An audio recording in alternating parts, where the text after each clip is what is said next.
Que diriez-vous si vous saviez qu'il ne vous reste que quelques minutes à vivre, et si au dernier moment, vous voyez quelque chose que personne d'autre ne pourrait voir? Vous pensez peut-être savoir comment vous réagiriez, mais la vérité est que dans les derniers instants, lorsque l'esprit est poussé à ses limites, tout ce qui était caché dans l'ombre de l'inconscient peut émerger de manière terrifiante. Et c'est précisément à ce moment-là que nous commençons à explorer l'un des thèmes les plus troublants de la psychologie criminelle, les récits effrayants de criminels dans le couloir de la mort, ces moments où la peur, la culpabilité et l'inconnu se mélangent de manière presque surnaturelle. Aujourd'hui, nous allons nous pencher sur des aveux qui ne figurent pas dans les dossiers médicaux, sur des rapports qui ne peuvent être expliqués par la seule science.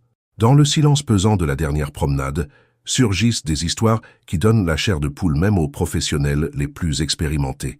Imaginez que quelqu'un, sur le point d'être exécuté, crie de panique, affirmant que des démons sont venus le chercher. Ce n'est pas le genre de scène qui s'efface facilement de la mémoire. Et je vous le demande, croyez-vous que ces hommes et ces femmes étaient simplement délirants? Ou que quelque chose de bien plus sombre les attendait? Restez avec moi jusqu'à la fin, car ce que vous allez découvrir maintenant pourrait vous surprendre, et peut-être même vous faire remettre en question ce que vous pensiez impossible. Les couloirs de la mort, répartis dans les prisons du monde entier, contiennent non seulement des récits de crimes odieux, mais aussi des aveux définitifs qui défient toute logique. Dans leurs dernières minutes, de nombreux prisonniers parlent de figures, de présences invisibles, d'yeux qui brillent dans le noir. Et parmi ces rapports, il y a quelque chose qui se répète, le sentiment écrasant qu'ils ne sont pas seuls. Dans le monde souterrain de la criminologie et de la psychologie criminelle, ces épisodes sont étudiés avec prudence. Certains experts attribuent ces expériences à une pression extrême, à des regrets tardifs, à un esprit qui essaie de donner un sens face à l'inévitable. Mais certains disent que, dans ces moments-là, l'esprit humain se connecte à des réalités que la plupart d'entre nous préfèrent ignorer. Avez-vous déjà réfléchi à la question de savoir s'il existe une limite à ce qui est réel et à ce qui n'est qu'une création de notre psychisme? Ou si, peut-être, il y a des forces qui ne se révèlent que lorsque l'âme est sur le point de traverser? Au fil des années, gardiens de prison, médecins et témoins ont raconté leurs propres expériences entre ces murs. Certains affirment avoir ressenti des changements brusques dans l'environnement, une baisse de température inexplicable, une présence oppressante, des bruits qui semblaient n'avoir aucune origine, des détails qui, pour ceux qui l'ont vécu, ne peuvent être écartés comme une simple coïncidence. Et c'est précisément cette frontière ténue entre le rationnel et l'inexplicable qui rend ces rapports encore plus inquiétants. Si vous vous êtes déjà demandé jusqu'où l'esprit peut nous mener dans les derniers instants, ou si vous pensez qu'il y a des choses que nous ne pouvons tout simplement pas expliquer avec des mots, cette vidéo est faite pour vous. Et si vous n'y croyez toujours pas, peut-être que les histoires que nous allons vous présenter aujourd'hui vous feront repenser. Après tout, lorsqu'il s'agit des dernières secondes de la vie, voyons-nous seulement ce que nous voulons, ou ce qui nous observe depuis toujours. Préparez-vous à entendre des témoignages réels de prisonniers qui, dans leur dernier souffle de vie, n'ont pas crié grâce, mais plutôt à cause de la terreur dont ils étaient témoins. Et croyez-moi, ce voyage vers l'inconnu ne fait que commencer. Peut-être qu'en écoutant ces histoires, une question commencera également à résonner en vous. Que se passe-t-il réellement dans les derniers instants de la vie? Se pourrait-il que, face à la fin, l'esprit révèle des vérités que nous avons préféré ignorer tout au long de notre existence? Ou s'agit-il simplement du poids écrasant de la culpabilité, créant de sombres illusions qui cherchent un sens à ce qui semble sans retour? C'est difficile de ne pas avoir la chair de poule, n'est-ce pas? D'autant plus quand on se rend compte que derrière ces reportages, il y a quelque chose qui relie toutes nos plus grandes angoisses, la peur de l'inconnu. Et puisque nous approfondissons ce sujet, je souhaite vous faire une invitation très spéciale. Si ce sujet a du sens pour vous, si à un moment donné de ces histoires vous avez ressenti un frisson dans le dos, ou vous êtes interrogé sur ce qui est réel ou imaginaire, laissez ici dans les commentaires ce qui vous a le plus touché. Partagez votre avis, votre doute ou encore une expérience qui vous a fait réfléchir différemment sur ce qui existe au-delà de notre vision. Votre voix ici est très importante, car c'est avec elle que nous construisons ensemble cet espace de réflexion et de mystère. Profitez-en également pour laisser votre like sur la vidéo. Cela peut sembler un geste simple, mais c'est ce qui fait toute la différence pour que plus de gens trouvent ce contenu, pour que plus de gens puissent réfléchir avec nous sur ces histoires qui défient la logique et provoquent l'âme. Et si vous sentez que ce voyage dans la face cachée de l'esprit humain et dans l'inconnu est quelque chose que vous souhaitez continuer à explorer, abonnez-vous à la chaîne. Votre inscription montre que cette connexion que nous créons ici en vaut la peine, et qu'ensemble, nous pouvons aller encore plus loin dans cet univers où se rencontrent criminologie et mystère. Votre participation ici est ce qui permet à cette chaîne de se développer et de toucher davantage de personnes qui, comme vous, sont également curieuses de savoir ce qui ne peut pas être expliqué si facilement. Et croyez-moi, ce qu'il nous reste à découvrir va encore changer nos certitudes. Car désormais nous découvrirons des histoires qui vont bien au-delà de la peur, des histoires qui touchent à l'essence de ce que signifie être confronté à l'inconnu. Maintenant, je veux approfondir ce sujet encore plus. Quand on parle de couloir de la mort, on ne parle pas seulement d'un espace physique entre murs froids et barres de fer. Nous parlons d'un environnement où le temps a un poids différent, où chaque seconde semble faire écho à une éternité. Le couloir de la mort est la dernière étape avant l'exécution, la dernière étape du voyage des condamnés. Et dans cet espace, l'enjeu va bien au-delà de la punition. C'est l'esprit humain qui traverse son épreuve la plus extrême. C'est la conscience confrontée à sa propre fin. Imaginez vivre des jours, des mois, parfois des années, en sachant exactement quand et comment votre vie se terminera. Chaque claquement de porte, chaque pas résonnant sur le sol, chaque regard des gardes pourrait être l'annonce que le moment est venu. Cette anticipation constante de la mort crée une transformation silencieuse et brutale chez chaque prisonnier. Et c'est dans cet état extrême que la vérité cachée de l'esprit fait souvent surface. Ce que la plupart d'entre nous gardent enfoui au plus profond de nous, les peurs, les regrets, les visions de ce qui va suivre, devient pour eux impossible à ignorer. Dans cet environnement, les décisions simples du quotidien cessent d'exister. Ce qui reste est inévitable. Certains tentent de s'accrocher à la foi, d'autres se réfugient dans le déni, certains embrassent la folie, tandis que d'autres encore affrontent la réalité avec un mélange de résignation et de désespoir. Mais quelle que soit la stratégie qu'ils adoptent pour faire face à l'impact psychologique, il y a une chose en commun. L'esprit commence à abandonner les liens conventionnels. Et c'est dans ce détachement que surgissent des rapports qui intriguent, hantent et interpellent même les plus sceptiques. Quand vous pensez à quelqu'un qui se dirige vers l'exécution, vous imaginez peut-être un silence tendu, un calme forcé, mais ce que décrivent de nombreux témoins est autre chose. Des cris, des supplications, des murmures adressés à des êtres invisibles, des regards perdus qui semblent suivre quelque chose que personne d'autre ne peut voir. Ces moments deviennent presque comme des lacunes, de petites fissures dans le tissu de la réalité, où les coulisses de l'esprit et peut-être quelque chose au-delà sont révélées. Le couloir de la mort est aussi un miroir qui reflète le poids des choix. Chaque pas franchi là-bas est un rappel de toutes les décisions prises jusqu'à ce point. C'est un lieu où il n'y a plus de masque, où la mentalité construite au fil d'une vie s'effondre ou trouve sa rédemption silencieuse. Et cela génère un phénomène curieux. Pour certains, l'approche de la mort éveille un véritable regret. Pour d'autres, une sorte d'apathie sombre prend le dessus.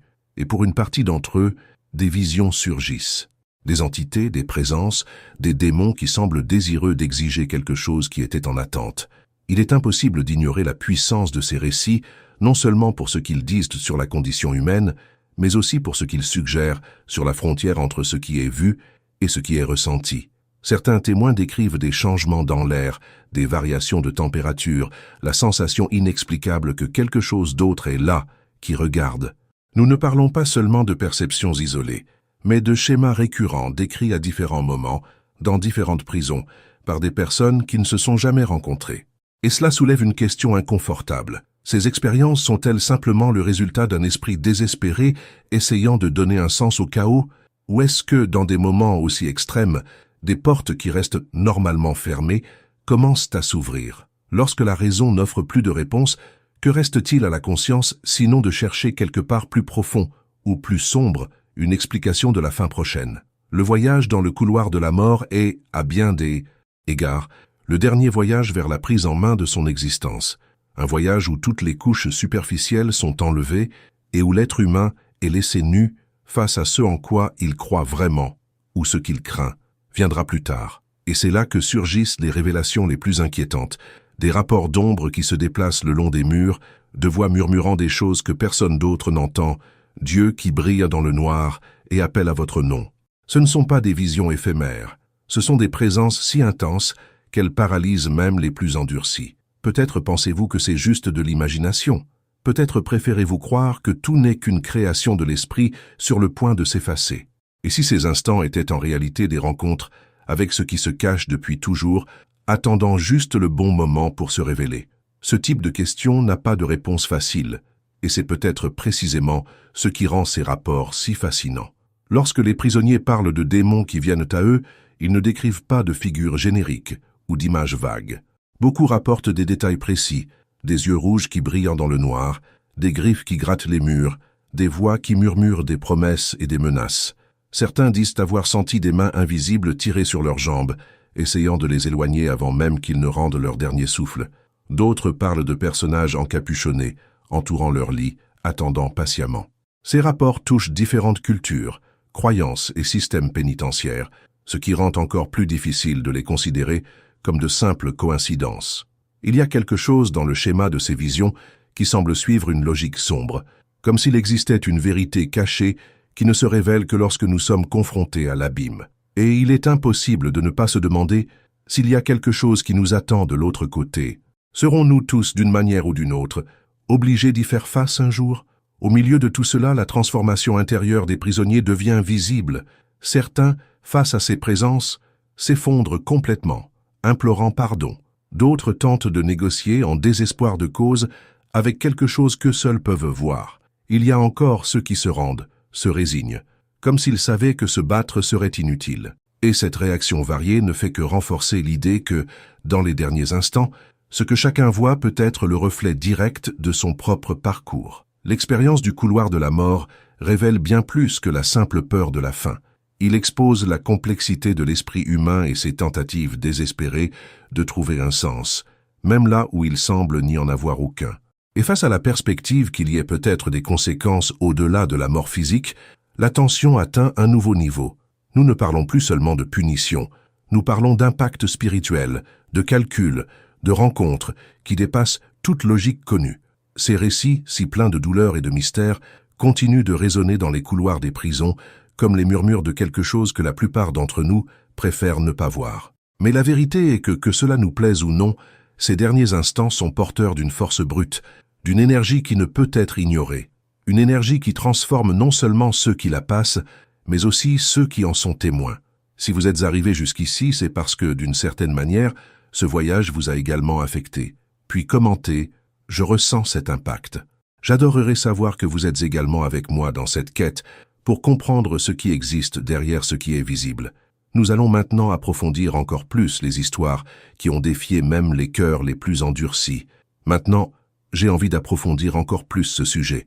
Quand on s'imagine dans les dernières minutes avant la fin, il est difficile de ne pas ressentir un frisson. L'esprit commence à se fragmenter, et ce qui était autrefois solide et réel se dissout désormais dans l'incertitude. Le couloir de la mort est le cadre idéal pour ce type de transformation. À chaque seconde qui passe, le poids de la mort approche et l'impact psychologique atteint des niveaux extrêmes. Là, le temps s'éternise, comme si l'horloge décidait de décompter les instants au ralenti, rendant tout plus aigu, plus réel, plus terrifiant. Le silence qui imprègne l'environnement est chargé d'une tension palpable, où même les petits sons, comme l'écho des pas des gardes ou le bruit d'une porte qui se ferme, se répercutent comme le prélude à quelque chose d'irréversible. L'odeur de l'air change également. L'atmosphère de la prison semble imprégnée d'une peur collective, comme si chaque respiration des prisonniers était une dernière tentative désespérée pour défier ce qui est sur le point de se produire. Il ne s'agit pas seulement de la peur de la mort elle-même, mais aussi de la conscience qu'il n'y a plus d'issue possible, que tous les accords ont déjà été conclus, et que le destin est désormais inévitable. Dans ces dernières minutes, les prisonniers savent que tout ce qui est dit ou fait n'aura plus aucun effet, et que leur corps n'attend que la fin physique de quelque chose qui a déjà dit au revoir à l'esprit. C'est dans cet environnement dense et étouffant que surgissent les aveux. Pour tenter d'apaiser l'âme ou de comprendre ce qui ne peut être compris, de nombreux prisonniers se mettent à parler. Ils libèrent des mots autrefois emprisonnés, confessant des péchés, des peurs et des secrets plus profonds que quiconque ne pourrait l'imaginer. Dans leur dernière tentative pour trouver une forme de rédemption, ils révèlent leur vérité, que ce soit en quête de pardon ou souvent simplement pour alléger le poids de la conscience, restés cachés tout au long de leur vie. Mais ce ne sont pas seulement les mots qui apparaissent. Dans cet état psychologique altéré, des visions terrifiantes surgissent également.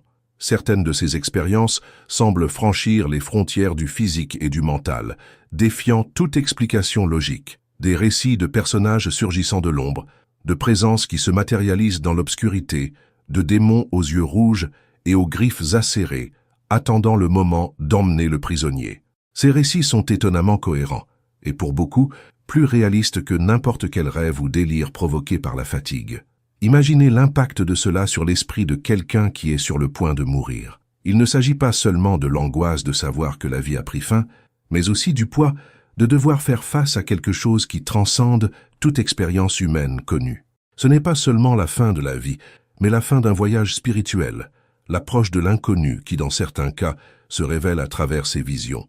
Ces moments sont intenses, car, en même temps qu'ils représentent le comble de la souffrance physique et psychologique, ils sont aussi chargés d'une énergie étrange et puissante. L'esprit, déjà au bord de l'effondrement, semble ouvrir les portes de l'au-delà, et tout ce qui était auparavant caché, que ce soit dans l'âme ou dans l'inconscient, commence à remonter à la surface. Pour beaucoup, la mort n'est pas une fin, mais une transformation. Ce que beaucoup ignorent, c'est que ces transformations ne sont pas toujours pacifiques. Lorsque l'esprit humain approche de la fin, il commence à remettre en question la réalité, à s'interroger sur ce qui va suivre, sur ce qui existe réellement dans l'au-delà, au-delà de la mort physique. Il est impossible de ne pas se demander ce que représentent ces visions. Étaient-ce simplement des hallucinations provoquées par la peur et la tension, ou y avait-il quelque chose de plus profond et de plus sombre en jeu? Peut-être que l'inconscient de chaque prisonnier, face à la mort, cherche des réponses qu'il n'a jamais eu le courage de chercher. Ou peut-être que l'esprit est contraint d'affronter quelque chose de plus grand, quelque chose qui transcende le monde physique. Parce que la vérité est que même si beaucoup tentent de rationaliser l'expérience, il y a une partie de nous qui sait que, dans les derniers instants, il ne nous reste que nos peurs les plus profondes et nos regrets les plus anciens. Et que se passe-t-il lorsque ces forces commencent à se manifester de manière aussi viscérale? Ces récits, de personnages venus chercher l'âme du condamné, de présences qui hantent la dernière seconde de la vie, créent un paradoxe. D'une part, ils renforcent l'idée que le couloir de la mort n'est pas seulement la fin d'une vie, mais le point de rencontre entre la vie et la mort, entre la lumière et les ténèbres. D'un autre côté, ils soulèvent des questions sur la nature même de l'existence et sur ce qui se passe réellement lorsque le corps dit au revoir à l'esprit. Le fait est que, alors que la plupart d'entre nous essayons de comprendre ces rapports d'un point de vue rationnel, ces prisonniers vivaient quelque chose de si profond qu'il les a suivis jusqu'au dernier moment de leur vie. Et c'est peut-être là le plus grand mystère de tous. Que se passe-t-il réellement dans les coulisses de notre esprit lorsque nous savons que nous n'avons plus le temps? Que se passe-t-il lorsque le rideau se lève et que nous révélons enfin ce qui vit réellement en nous? Ces derniers moments de la vie, plus que tout autre moment, révèlent les complexités de l'esprit humain. Il n'y a plus de place pour les mensonges, ni pour les faux sentiments de sécurité. Ce qui reste, c'est la réalité brute de ce que nous étions, de ce que nous avons fait et de tout ce que nous avons laissé derrière nous. Et c'est cette réalité qui, dans bien des cas, prend forme à travers ces visions, ces expériences surnaturelles qui terrifient et fascinent à la fois. Maintenant, encore une fois, je veux avoir de vos nouvelles. Que pensez-vous de tout cela? Pensez-vous que ces rapports sont simplement le résultat d'un esprit effondré, ou y a-t-il quelque chose de plus qui se passe dans ces derniers instants? Commentaire. Cela me semble logique. Maintenant, j'ai envie d'approfondir encore plus ce sujet. Car parmi tant d'histoires qui résonnent à travers les murs froids du couloir de la mort, il y en a une qui n'a jamais cessé de hanter ceux qui étaient là pour en être témoins. Une histoire qui transcende la simple peur et plonge directement dans ce que nous appelons la vérité cachée de l'esprit humain, ou peut-être quelque chose qui va bien au-delà. Le prisonnier s'appelait Thomas, un homme marqué par une histoire de violence et de regret qui semblait porter dans ses yeux l'épuisement de toute une vie mal vécue. Pendant des mois, il est resté silencieux, refusant les visites, ignorant les conseils spirituels et évitant toute conversation plus approfondie. Pour les gardiens, Thomas n'était qu'un prisonnier parmi d'autres, un de ceux qui avaient déjà accepté leur propre fin. Mais personne n'était préparé à ce qui se passerait le jour de son exécution. Ce matin-là, l'ambiance était déjà empreinte d'une autre tension. Certains gardes plus âgés ont déclaré qu'ils pouvaient sentir quand quelque chose d'étrange était suspendu dans l'air, et ce jour-là, le poids semblait doubler. Thomas marchait d'un pas ferme, mais ses yeux auparavant si vides, se précipitait désormais d'un coin de la pièce à l'autre, comme s'il poursuivait quelque chose d'invisible que lui seul pouvait voir. La tension s'est répandue dans les coulisses de ce sombre rituel, et même les médecins présents, habitués à la froide routine des exécutions, ont échangé des regards silencieux et inconfortables. C'est au moment où il s'est positionné sur la civière que tout a basculé. Le silence qui régnait habituellement avant l'injection mortelle fut brisé par un cri qui traversa l'air, déchirant la froideur de la pièce comme une lame. « Ils sont là! Ils sont venus me chercher !» Thomas a crié, les yeux écarquillés, son corps se contorsionnant si intensément que 2 gardes ont dû le retenir pour l'empêcher de tomber. Ce n'était pas un appel à la miséricorde, ce n'était pas la peur normale de ceux qui sont confrontés à la mort physique. C'était une panique pure, irrationnelle, absolue, comme s'il voyait devant lui quelque chose de bien pire que la mort. La pièce, qui semblait auparavant dominée par la routine et la formalité, s'est transformée en un tourbillon d'inconfort. Certains gardes détournèrent le regard, incapables d'affronter la scène sans être rongés par leur propre anxiété. Le médecin responsable hésita un instant, ses lèvres tremblantes alors qu'il ajustait l'équipement. Les témoins, venus assister protocolairement à l'exécution, se regardaient avec inquiétude, certains visiblement perturbés, d'autres essayant en vain de garder une expression neutre. C'était comme si, à cet instant, l'illusion de contrôle avait été brisée, et que tout le monde présent, même sans voir ce que Thomas avait vu, savait que quelque chose avait franchi cette ligne invisible qui sépare le monde physique du monde des sombres révélations. Thomas continua de crier encore quelques secondes, suppliant, disant qu'il voyait des yeux flamboyants, des griffes qui se tendaient vers lui, des voix qui murmuraient son nom dans une langue qu'aucune des personnes présentes ne pouvait comprendre. Pour ceux qui étaient là, qui regardaient sans savoir comment réagir, l'impact a été brutal. Ce n'était pas seulement la mort d'un condamné qui se produisait à ce moment-là. C'était la déconstruction de l'idée même de fin. C'était l'émergence d'une possibilité nouvelle et effrayante. Et si la mort, pour certains, n'était que le début de quelque chose de bien plus terrible. Lorsque l'exécution fut finalement achevée, la pièce resta complètement silencieuse pendant plusieurs minutes. C'était comme si chacun avait besoin de temps pour assimiler ce dont il avait été témoin. Certains rapports ultérieurs émanant de responsables ont indiqué que pendant des semaines après ce matin, nombre d'entre eux avaient évité le quartier des exécutions, même sans l'admettre officiellement. Un gardien, sous couvert d'anonymat, a déclaré qu'il n'avait plus jamais pu dormir paisiblement après cette journée, hanté par le regard de Thomas et l'écho de ses paroles. C'était comme si quelque chose d'invisible avait été libéré à ce moment-là, quelque chose qui, une fois vu ou ressenti, ne pouvait plus être oublié. Ce cas particulier illustre de manière presque cinématographique ce qui se passe lorsque l'esprit humain est poussé à ses dernières limites, lorsqu'il n'y a plus de masque, de défense ou de rationalisation possible. Et le plus inquiétant, c'est que Thomas n'était pas un cas isolé. Des récits similaires, avec des variations dans les détails, ont émergé à différentes époques, dans différentes prisons, dans différentes cultures, comme si le voyage humain lui-même, face à l'abîme, réveillait des forces qui restent normalement endormies dans l'ombre. En entendant des histoires comme celle de Thomas, il est impossible de ne pas penser à la transformation provoquée par la peur, à la façon dont elle révèle ce que nous avons passé toute notre vie à essayer de cacher.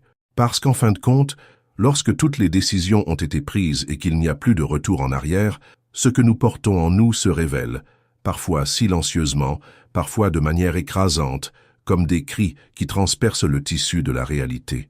La mentalité de quelqu'un qui a vécu toute sa vie en évitant les conséquences ou en croyant pouvoir y échapper est finalement confronté à un bilan. Et à ce moment-là, la vérité cachée, qui passe souvent inaperçue dans la précipitation des jours, devient inévitable. Chaque étape, chaque choix, chaque regret refait surface d'un seul coup. Et pour certains, comme Thomas, la traversée est marquée par des visions si réelles qu'elle défie toute explication rationnelle. L'impact de ces rapports va bien au-delà de la curiosité morbide. Cela touche à quelque chose d'essentiel sur notre existence, sur le voyage que nous faisons tous sans même nous en rendre compte, parce que, d'une certaine manière, nous parcourons tous nos propres couloirs invisibles, construits par nos décisions, transportant les coulisses de nos histoires personnelles, dans l'espoir à un moment donné de faire face à ce que nous évitons d'affronter. Et c'est peut-être là la plus grande révélation, que ce que nous espérons trouver à la fin dépend directement de ce dont nous avons été nourris toute notre vie. Les peurs non résolues, les regrets non affrontés, les vérités non dites. Tout cela construit, brique par brique, le paysage que chacun verra le moment venu. Commentez ici. Je vois ce que je porte avec moi. Car reconnaître ce voyage invisible est le premier pas vers sa transformation. Maintenant, j'ai envie d'approfondir encore plus ce sujet. Car face à des histoires aussi troublantes que celle de Thomas, une question inévitable se pose. Que se passe-t-il réellement dans les derniers instants de la vie? S'agit-il simplement de manifestations de l'esprit soumis à une pression extrême, ou y a-t-il quelque chose qui dépasse notre compréhension rationnelle? Dans des moments aussi chargés de tension, il est impossible de ne pas considérer les différentes hypothèses que tente de soulever la psychologie criminelle, la neurologie et même la spiritualité. L'une des hypothèses les plus acceptées est que ces visions seraient le résultat d'effets psychologiques extrêmes. L'esprit, placé en état de choc face à la certitude d'une mort imminente, pourrait créer des images, des sons et des sensations comme une dernière tentative pour traiter la peur. C'est comme si le cerveau, incapable de faire face à la gravité de la situation, fabriquait des récits visuels pour donner forme à la panique intérieure. Cette explication est forte, principalement parce que nous savons que la privation sensorielle, le stress profond et la terreur prolongée sont capables de générer des hallucinations intenses, même chez les personnes qui n'ont jamais eu d'antécédents de troubles mentaux. Mais est-ce suffisant pour expliquer tout ce qui a été rapporté? Lorsque nous constatons la récurrence de certains symboles, tels que des silhouettes sombres, des yeux rouges, des voix chuchotantes, dans différents récits de prisonniers du monde entier, nous commençons à réaliser qu'il se passe quelque chose de plus complexe, et c'est là qu'intervient le poids de l'hypothèse de la culpabilité. Non pas une culpabilité rationalisée, celle que nous parvenons à justifier ou à cacher au cours de notre vie, mais une culpabilité profonde, instinctive, qui est peut-être enracinée dans l'essence de l'être humain. Certains experts estiment que dans les dernières minutes, l'esprit affronte cette culpabilité de manière si viscérale qu'elle prend forme sous nos yeux, se transformant en démons intérieurs, qui semblent aussi réels que n'importe quelle menace physique. Cette théorie est puissante, car elle touche à un point sensible de notre existence. Les décisions que nous prenons et dont nous savons, consciemment ou non, nous ont éloignés de notre meilleure version. Dans les coulisses de la conscience, un bilan silencieux se prépare tout au long de la vie, et peut-être que, dans les derniers instants, il reviendra à la surface avec toute la force qui a été réprimée. Dans ce scénario, chaque personnage obscur vu dans le couloir de la mort serait une manifestation personnalisée des erreurs, des regrets et des choix qui ont défini le parcours de cet individu. Mais malgré cela, il reste encore quelque chose dans l'air, suspendu entre le rationnel et l'inexplicable. Car si ces visions n'étaient que des créations mentales, comment expliquer l'intensité des phénomènes que certains témoins extérieurs ont également ressentis? Comment justifier des changements brusques d'environnement, des baisses brusques de température, des impressions physiques décrites par quelqu'un qui n'a jamais été exécuté, mais qui était juste là pour regarder? C'est là que surgit la troisième hypothèse, qui défie la logique traditionnelle. Et s'il existait réellement quelque chose, au-delà de notre entendement? Et si, en fait, il existait des forces invisibles qui se manifestaient au moment où le voile entre la vie et la mort s'amincit? Cette possibilité nous oblige à sortir de notre zone de confort et à considérer que notre réalité n'est peut-être qu'une couche superficielle de quelque chose de beaucoup plus vaste. Peut-être qu'au moment de la mort, des portes s'ouvrent, des portes qui, tout au long de notre vie, sont restées fermées par notre propre besoin de contrôle et de déni. Peut-être qu'à ce moment de transition, ce que nous évitons de voir viendra nous chercher, sans demander la permission, sans nous laisser la possibilité de refuser. Traverser ce portail n'est peut-être pas aussi simple que de fermer les yeux et de dormir. Et cette réflexion nous emmène sur un territoire d'impact profond. Reconnaître que la vie que nous menons, les choix que nous faisons, la transformation que nous permettons, ou non, en nous, peuvent, en fin de compte, façonner l'expérience que nous vivrons lors de la traversée. Nous ne parlons pas seulement de croyances religieuses, mais d'un voyage intérieur qui entraîne des conséquences bien au-delà de ce que les yeux peuvent voir. La mentalité que nous cultivons dans la vie définit peut-être le type d'ombre à laquelle nous serons confrontés dans les coulisses de la mort. Quand on y réfléchit, on comprend que ces reportages, aussi effrayants soient-ils, ne sont pas que des histoires macabres, destinées à alimenter la peur. Ce sont des miroirs qui nous obligent à regarder à l'intérieur, aux couches que nous cachons même à nous-mêmes. Chaque voix murmurée dans le couloir de la mort, chaque présence invisible signalée, Chaque cri de terreur peut être, au fond, un appel à repenser la façon dont nous vivons aujourd'hui, avant qu'il ne soit trop tard. Et c'est cette perspective qui donne encore plus de sens à tout. Car si l'esprit humain est capable de créer des enfers personnels aussi vivants, qu'est-ce qui nous empêche d'imaginer qu'en fin de compte, chacun de nous sera confronté exactement à ce que nous avons construit tout au long de notre voyage? La vérité cachée, celle à laquelle nous évitons d'affronter, attend peut-être juste au point où la vie et la mort se touchent. Ces questions n'ont pas de réponse facile, et elles ne devraient pas l'être. Le plus important est la réflexion qui en émane, l'invitation silencieuse pour chacun de nous à examiner son propre chemin, ses propres choix, et à se demander quel genre de réalité est-ce que je nourris en moi? Quel genre d'écho est-ce que je laisse pour mon dernier souffle? Commentez ici. Je réfléchis à mon voyage. Parce que le simple fait que vous soyez prêt à vous pencher sur ces questions montre déjà un courage que peu de gens ont. Maintenant, explorons encore plus profondément comment ces récits sont liés aux schémas ancestraux de peur et d'expiation, révélant qu'il y a peut-être des souvenirs beaucoup plus anciens en jeu que nous ne le pensons. J'ai maintenant envie d'approfondir encore plus ce sujet, car lorsqu'on commence à rassembler différents témoignages issus des couloirs de la mort, on se rend vite compte que le cas de Thomas n'est pas une exception isolée. Au contraire, il existe une séquence troublante de schémas qui se répètent, comme si quelque chose d'invisible était présent, attendant chaque fin du voyage, quelle que soit l'heure ou le lieu. Et ces histoires, si éloignées dans le temps et dans l'espace, finissent par s'assembler comme les pièces d'un même puzzle sombre qui défie la logique et provoque notre perception de ce qui est réel. L'un de ces récits provient d'une ancienne prison du sud des États-Unis, à une époque où les registres étaient tenus à la main et où de nombreux détails se perdaient parmi les rapports oraux et les documents oubliés. Le prisonnier s'appelait Eli. Jusqu'à ces derniers jours, Elijah était froid, désintéressé, presque indifférent à sa propre exécution. Mais dans les premières heures précédant l'exécution de la sentence, quelque chose a changé.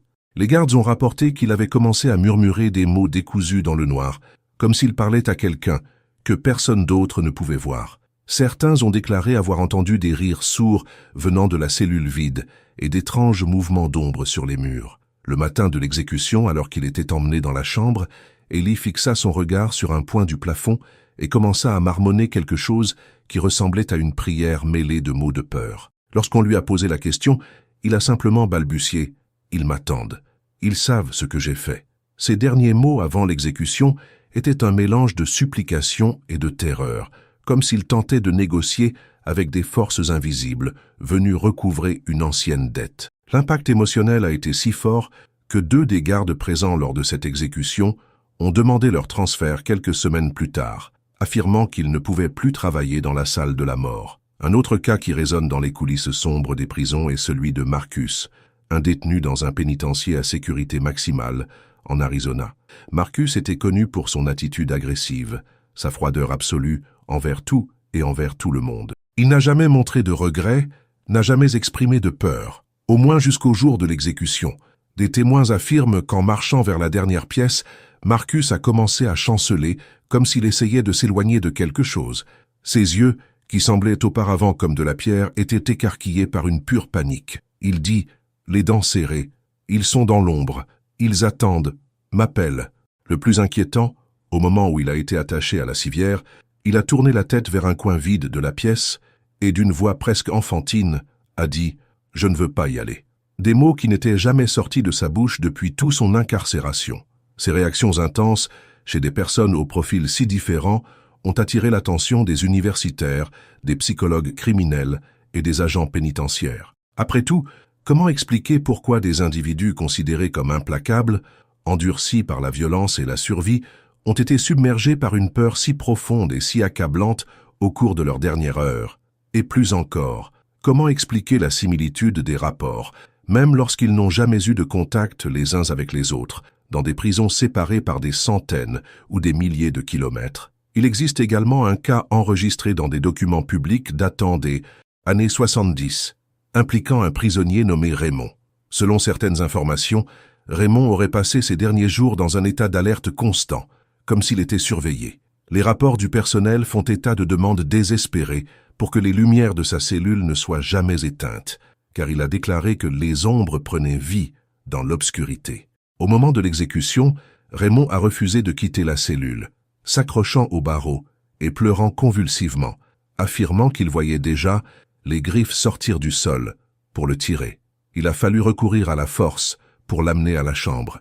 L'un des employés présents a décrit, des années plus tard, que l'expression d'horreur sur le visage de Raymond l'a longtemps hanté dans des cauchemars, comme si cette scène avait laissé une cicatrice invisible dans son âme. Ces cas, qui couvrent plusieurs générations et différentes institutions, suggèrent que nous avons affaire à quelque chose de bien plus vaste que de simples réactions psychologiques isolées.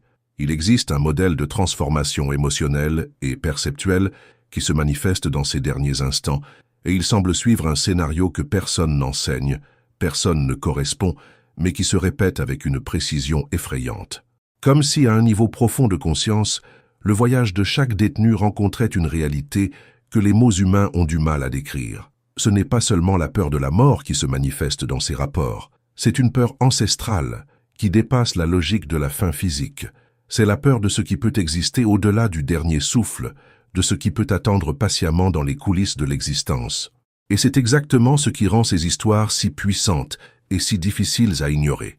Parce qu'ils ne parlent pas seulement des condamnés, mais de nous tous, de notre propre marche silencieuse entre les choix, les conséquences et ce que nous laissons stocker au fond de notre conscience.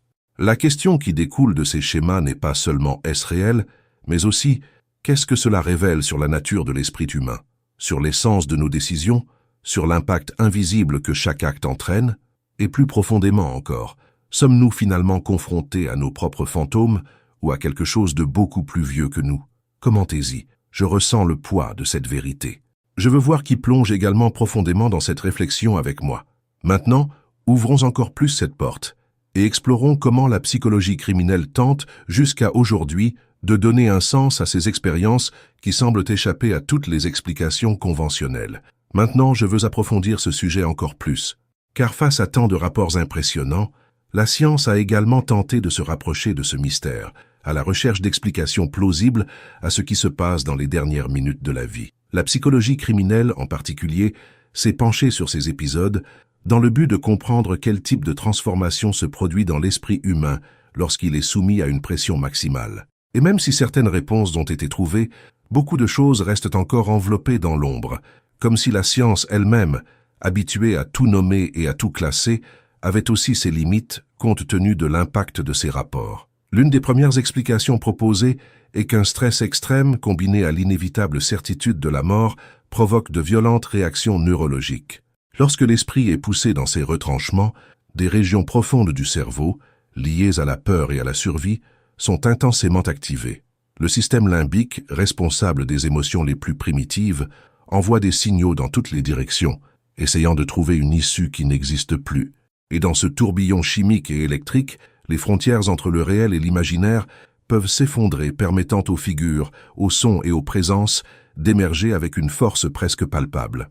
Un autre facteur important pris en compte par la psychologie criminelle est la privation sensorielle à laquelle de nombreux prisonniers sont confrontés avant leur exécution. Des mois ou des années de confinement, avec des stimuli limités, peuvent changer la façon dont le cerveau interprète la réalité. Lorsqu'une personne est soudainement exposée à un événement chargé d'émotions tel qu'une exécution, l'esprit peut réagir avec des éclats d'images vives, des sons déformés et des perceptions exacerbées dans une tentative désespérée de donner un sens à une expérience qui, par essence, défie toute logique. De profonds regrets sont également cités comme catalyseurs de ces opinions. Contrairement aux regrets rationnels que la plupart des gens ressentent au quotidien, ce regret, dans le couloir de la mort, est presque une entité vivante. C'est le poids écrasant des décisions prises, des chemins choisis, de la vérité cachée qu'on ne peut plus ignorer. De nombreux psychologues pensent que l'esprit, incapable de supporter l'impact émotionnel de ce regret, projette ses émotions sous des formes visuelles et auditives. Et quoi de plus puissant pour représenter la culpabilité que des figures obscures, des présences menaçantes, des voix accusatrices? Ces explications, même si elles ont du sens dans le cadre de paramètres scientifiques connus, ne rendent pas compte de tout.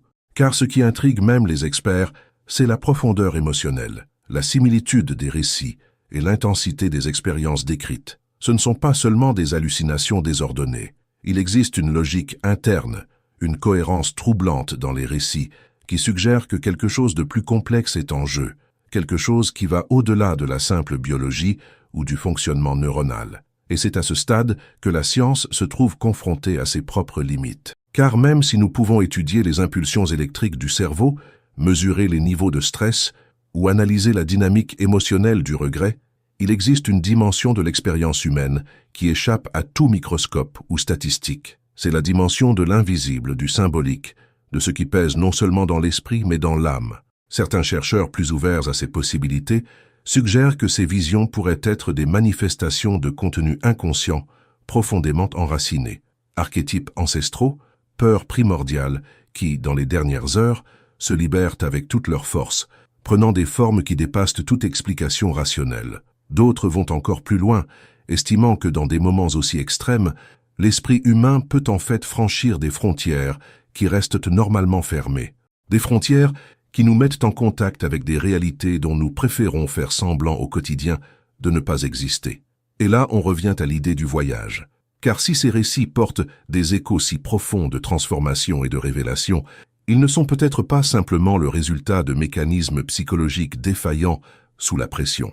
Peut-être s'agit-il de fenêtres qui ne s'ouvrent que lorsque tout ce qui est superficiel est enlevé, et que ce qui reste est l'essence la plus brute de l'être humain face à son propre reflet, face à l'éternité.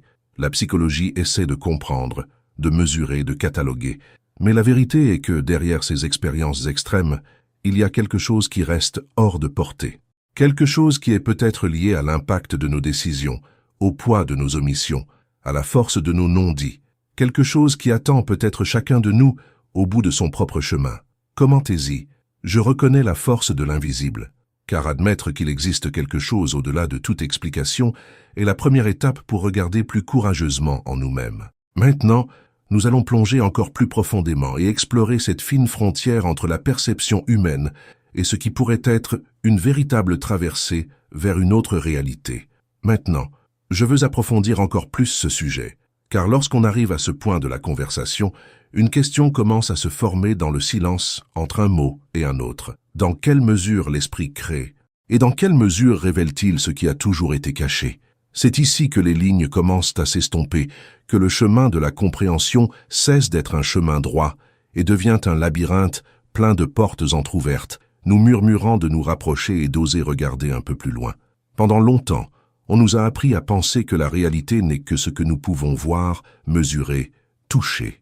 Mais si nous y regardons de plus près, nous réalisons qu'une grande partie de ce qui fait réellement bouger nos vies se produit dans des couches invisibles. Peur, désir, regret, intuition, tout cela façonne nos décisions sans jamais apparaître sous une forme concrète. Et peut-être, de la même manière, existe-t-il d'autres couches encore plus profondes, des couches qui ne se révèlent que lorsque l'esprit est poussé à l'extrême, lorsqu'il n'y a plus de mur pour cacher ce qui a toujours été là, en attente. Le fait est que, pour la plupart des gens, la frontière entre le réel et le surnaturel semble nette, jusqu'au moment où elle ne l'est plus. Des histoires comme celles que nous avons vues jusqu'à présent remettent en question cette division confortable, perturbent l'ordre que nous utilisons pour nous protéger de l'inconnu. Lorsqu'une personne, dans ses dernières minutes, voit des figures, ressent des présences, entend des voix qui l'appellent, nous sommes confrontés à un dilemme qu'aucun manuel ne peut facilement résoudre. Est-ce que tout cela est la création d'un esprit effondré? Ou se pourrait-il qu'au contraire l'esprit soit à ce moment-là suffisamment sensible pour capter quelque chose qui normalement nous échappe? C'est une de ces questions qui ne rentrent pas dans les formules toutes faites. Il n'y a pas de réponse unique, et c'est peut-être là le véritable impact de ces rapports. Ils nous invitent à réfléchir sur la limite de notre perception, sur la façon dont les coulisses de la réalité peuvent être plus vastes et plus complexes que nous n'osons l'admettre. En d'autres termes, ce n'est pas seulement la fragilité humaine qui est exposée dans ces moments, c'est la fragilité de l'idée même de contrôle que nous portons tout au long de notre vie. Franchir cette fine ligne, c'est en quelque sorte accepter qu'il existe des vérités qui ne peuvent être déchiffrées par la seule raison. Il s'agit de comprendre que le voyage de la conscience ne s'arrête pas là où nos yeux cessent de voir. Peut-être que ce que nous appelons le surnaturel n'est qu'un naturel à un niveau auquel nous n'avons pas encore appris à accéder. Peut-être que les visions de démons, d'ombres et de présences sont des manifestations légitimes d'une dimension qui existe parallèlement à la nôtre, nous touchant de manière subtile jusqu'au jour où nous sommes finalement obligés de passer de l'autre côté. Et si tel est le cas, il est logique que dans les derniers instants de la vie, lorsque l'esprit se libère des liens de la peur et de l'ego, ce qui a toujours été caché commence à se révéler. Non pas comme une punition, mais comme la conséquence inévitable d'un voyage qui a toujours été plus spirituel que physique. Non pas comme une punition, mais comme un miroir définitif, dans lequel nous n'avons d'autre choix que de faire face à notre propre essence. Cette idée change tout, car elle nous fait comprendre que peut-être la transformation la plus importante dans la vie ne se produit pas seulement dans les grands événements extérieurs, mais dans les petits ajustements silencieux de notre mentalité, dans les gestes quotidiens qui, sans que nous nous en rendions compte, façonnent ce à quoi nous pourrons faire face lorsque viendra le moment de la traversée. Chaque décision, chaque pensée cultivée, chaque vérité que nous choisissons d'affronter ou d'ignorer, tout cela tisse le scénario qui nous attend au-delà du rideau.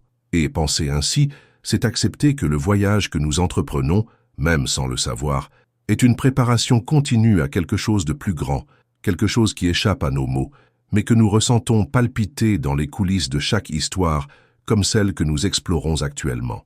Parce qu'en fin de compte, il n'y a peut-être pas de véritable séparation entre ce qui est créé par l'esprit et ce qui est révélé par l'esprit. Peut-être que tout est entrelacé, dansant dans le même espace invisible qui ne devient visible que lorsque le temps s'écoule et que le masque de la matière tombe. Commentez-y, je reconnais la ligne invisible. Je veux voir qui marche aussi dans cette réflexion avec moi, voyant qu'entre ce que nous croyons comprendre et ce qui est encore caché, il y a un vaste territoire qui attend d'être exploré.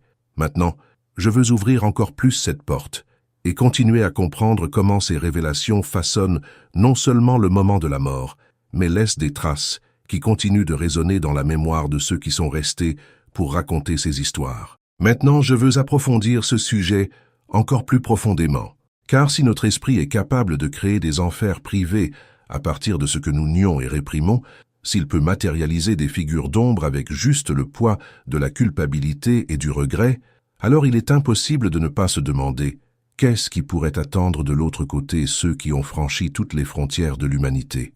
Quel genre de rencontre les attend quand il n'y a plus d'excuses, plus de masques, plus de justifications pour adoucir ce qui a été fait. Cette réflexion nous émeut de manière silencieuse, presque viscérale, parce qu'au fond, nous savons tous qu'il existe une partie de la vie qui échappe à notre contrôle rationnel. Il y a quelque chose en nous qui reconnaît que les décisions ont un poids qui dépasse l'immédiat, que les pensées inexprimées et les sentiments cachés construisent également des chemins invisibles que nous suivons, souvent sans nous en rendre compte. C'est comme si nous cousions constamment, point par point, le scénario auquel nous serons confrontés un jour, un scénario qui ne respecte pas la logique confortable que nous utilisons pour naviguer dans la vie quotidienne. Ces reportages qui ont traversé le temps, ces visions remplies de désespoir et de peur, ces présences qui semblent attendre les derniers souffles, ils nous obligent tous à faire face à la possibilité qu'il existe une continuité que nous ne comprenons pas pleinement.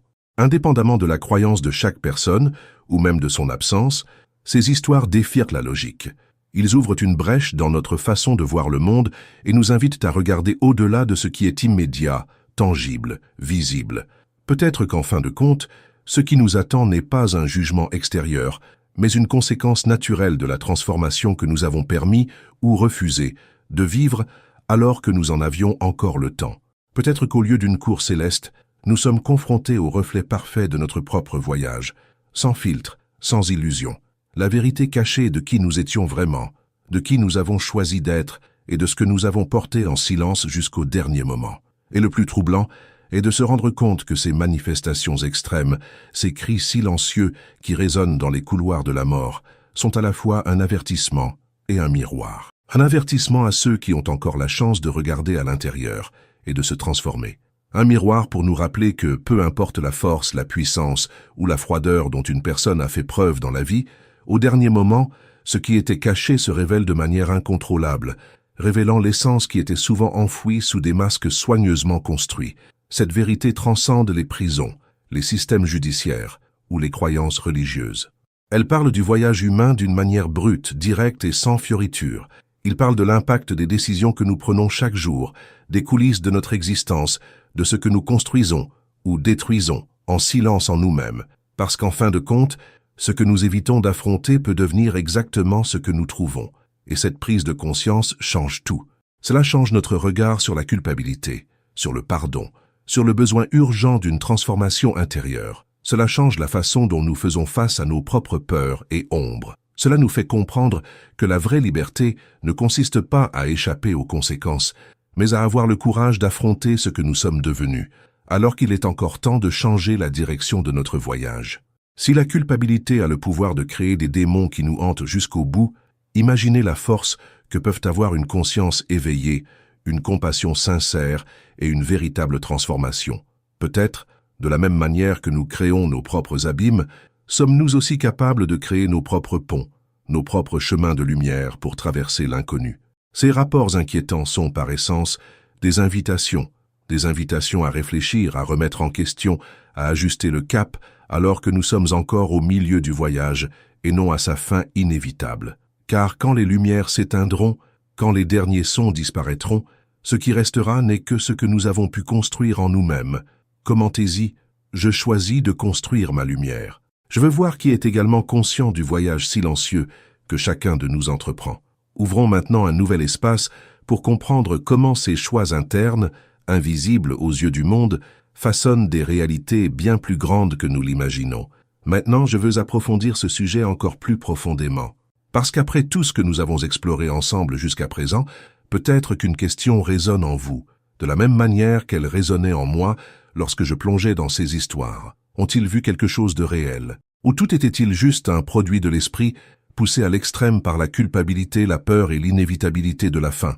Cette fine frontière entre le réel et l'imaginaire est si délicate, si pleine de nuances, que plus nous essayons de trouver une réponse définitive, plus nous réalisons à quel point elle passe entre les mailles de notre propre perception.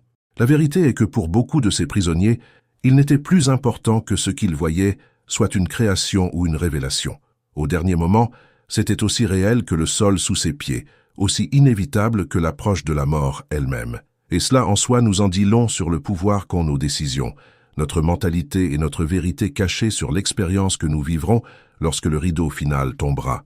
Ces histoires nous touchent parce qu'elles nous obligent à affronter la possibilité que la réalité soit façonnée, autant par ce qui est extérieur que par ce que nous portons à l'intérieur. Et si tel est le cas, chaque choix que nous faisons aujourd'hui, chaque petite transformation que nous acceptons de vivre pourrait construire, silencieusement, dans les coulisses de notre voyage, le paysage que nous rencontrerons plus tard, lorsque nos yeux se fermeront sur ce qui est visible et s'ouvriront sur ce qui a toujours été au-delà. C'est comme si ces voix du couloir de la mort, ces cris remplis de peur, ces murmures sur des présences que personne d'autre n'a vues, étaient des messages non seulement pour ceux qui ont vécu ces moments, mais pour nous tous, qui avons encore le temps de réfléchir, de nous transformer, de choisir avec plus de conscience ce que nous voulons emporter au-delà de la vie. C'est pourquoi je vous demande maintenant, très franchement et ouvertement, et vous, croyez-vous qu'ils ont vraiment vu quelque chose qui attendait là, ou croyez-vous que tout a été la création d'un esprit qui, confronté à l'impact de sa propre fin,